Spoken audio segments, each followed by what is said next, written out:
Chapter 16. For someone who avoids the deep end of the relationship pool, I was definitely falling for Tiffany. Without question, I was drawn to her mysterious side that kept peeking out from behind her impersonal wall of protection. Of course, it didn't hurt that she had breasts. Our conversation at the bar was light, relaxed, fun. No point ruining it with talk about her dysfunctional boss. Surprisingly, after a burger and beer, we said goodbye and parted ways. No awkward kiss or suggestions of horizontal dancing were made. I ended the evening back at my bachelor pad with my music box, where I plunked out a few more keys and considered Tiffany and the mess she was in. The song was the same I had played a few days ago while contemplating her. Smooth jazz with an occasional discord. She was hiding a huge secret, and I had the feeling that I was involved. My judgment was obviously clouded because I was having trouble seeing how she was playing me. Patience would reveal the deception, if there was any. My attention shifted to the power of creation, and I decided that I needed a glass of water. I reached out to the cupboard and tried to pull open the door. Nothing. I connected with my feelings for the broken and scared Tiffany. Still nothing. Realizing that maybe I was just too far for direct manipulation, I tried pulling the air away from the front of the door. Sure enough, it popped open. I focused on moving the air in front of one of the plastic cups, and the entire shelf jumped outward and fell to the floor. The cup I was aiming for flung up in the air, and I kept the spiraling air moving beneath it. It fumbled chaotically in my general direction.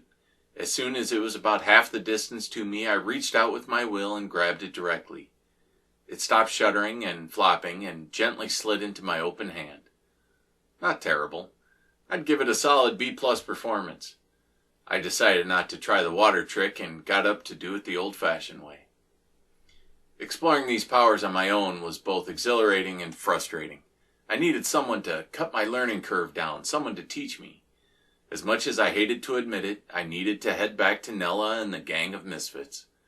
After work Wednesday was my target for reaching out to Gladys about coming back, regardless of whether they sought me out first.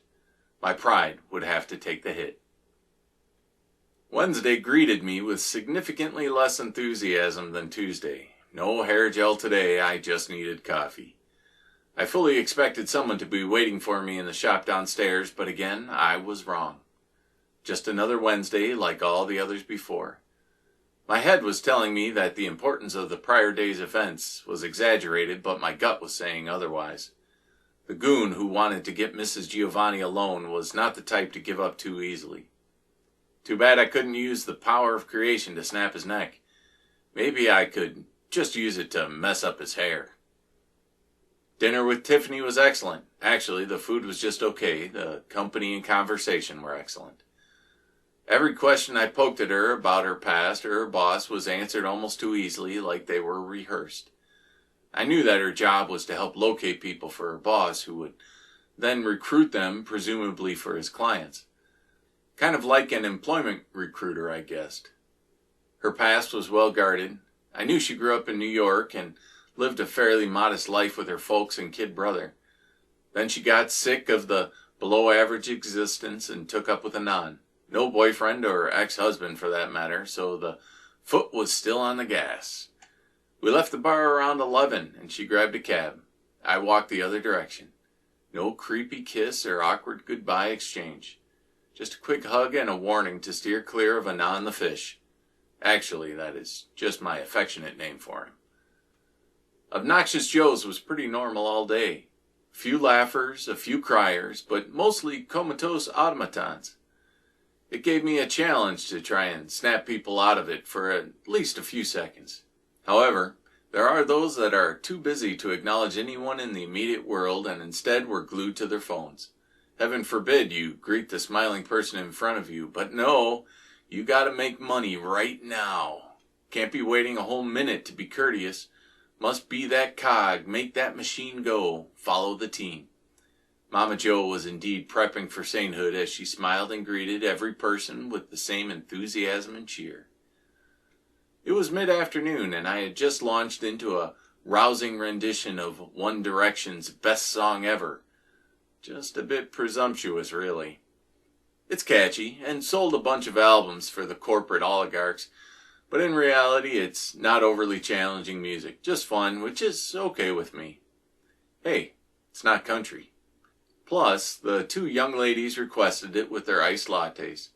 They were in the danger zone, which means they could be 22 or 17, and I think that's rule number 3.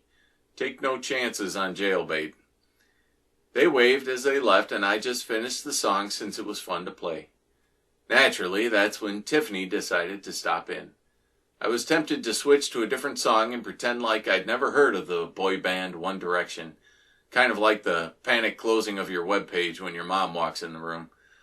But I knew the damage was already done, so I just went with it and started singing the refrain at full volume. She came over and put a hand on my shoulder, shaking her head and laughing. The song wrapped up and I twisted around to see her better. The first thing I noticed behind her mocking laughter was the distinct lack of heavy makeup. Still, it was more than normal people wear. "You look nice today, Tiff. What's the occasion?" She didn't really have anything special on. Short skirt with fishnet stockings, a low-cut tank top, and a loose baggy sweater. She went with the combat boots today, which was a nice combo move to accentuate the short skirt. Did I mention the short skirt yet? I learned long ago that it is never a wasted compliment to say a lady looks nice, even if it's a bold-faced lie. In this case, Nice try, piano man. You're deflecting the fact that you are playing a boy band song to an empty coffee shop, which can only mean one thing. I sighed and drooped my shoulders.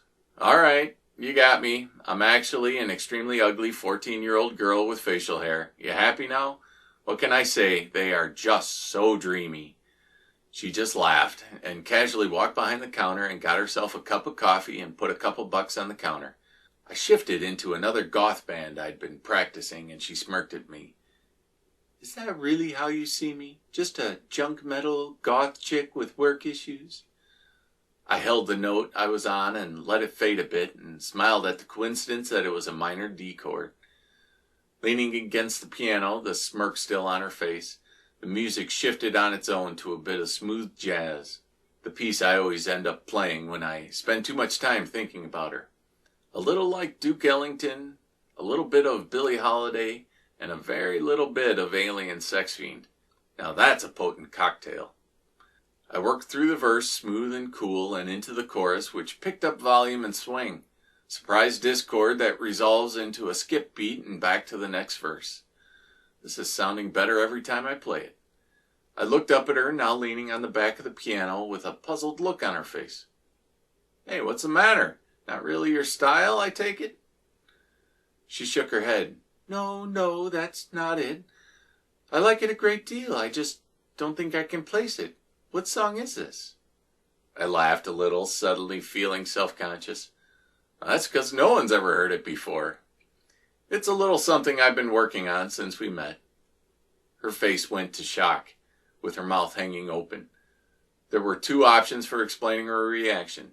Either she was horrified at the revelation that she may have a creepy stalker on her hands that had built an altar with her effigy with burning incense, which reminds me I need to buy candles. Or she was unaccustomed to people doing nice things for her.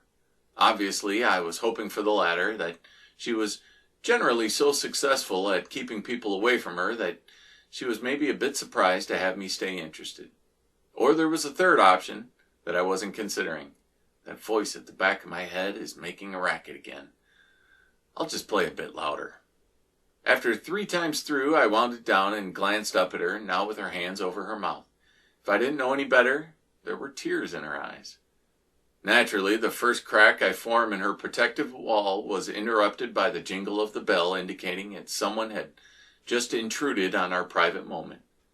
Reluctantly, I looked over to the door and saw Nella coming over to us. Damn it, I officially hate her. Hate is a strong word, not to be used recklessly, but I hate her. Nella, come on over and meet Tiffany. Tiffany, this is an acquaintance of mine, Nella. I couldn't remember her last name, or her full first name for that matter. It dawned on me how small my knowledge of her really was.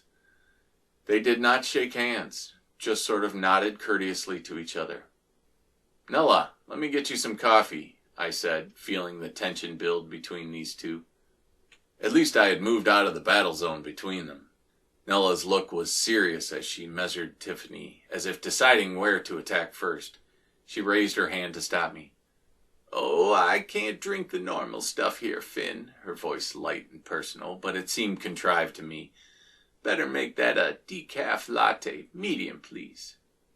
She was smiling, but her eyes were not. Tiffany was no stranger to tension and sensed it immediately, no doubt, because she pounded the last of her coffee and headed for the door. "See you around, piano man. Good song. Maybe my favorite." And with that, she went out the door and across the street. Nella got comfortable at a nearby table, and I brought her drink to her and sat down. "Thank you, Finn. I hope I didn't interrupt anything." Her mischievous smile told me she already knew she had. I decided to go with it. "Obviously, you know you did. And you don't really care since you ordered a coffee and took a seat. So what brings you to this part of town? Did you miss me?" She chuckled a bit at my haughtiness and sipped her latte. "Indeed, I missed you a great deal." If she was going for sarcasm, she sucked at it. She actually seemed serious.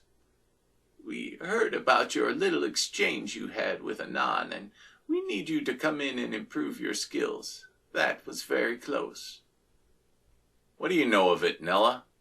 "Just some jerk that almost got a serious Irish beatdown from the piano-playing hulk in front of you, that's all." "That's how you do sarcasm, Nella." "Oh, I doubt that. Not that you had every intention and motivation to teach him a thing or two, but it would have ended very differently. You don't understand who that was, do you?" I shook my head, figuring my mouth had done enough today. "That was Anan, one of the few Oryx we have identified operating in the city. The fact that he was walking in here alone is foreboding and grave.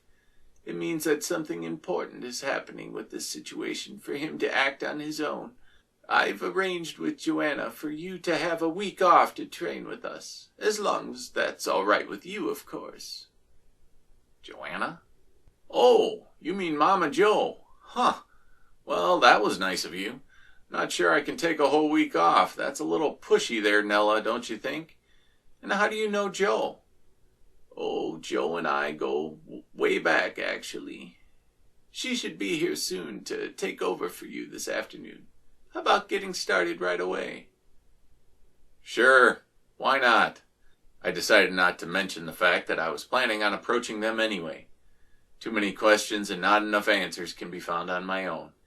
If only there was a textbook or sheet music.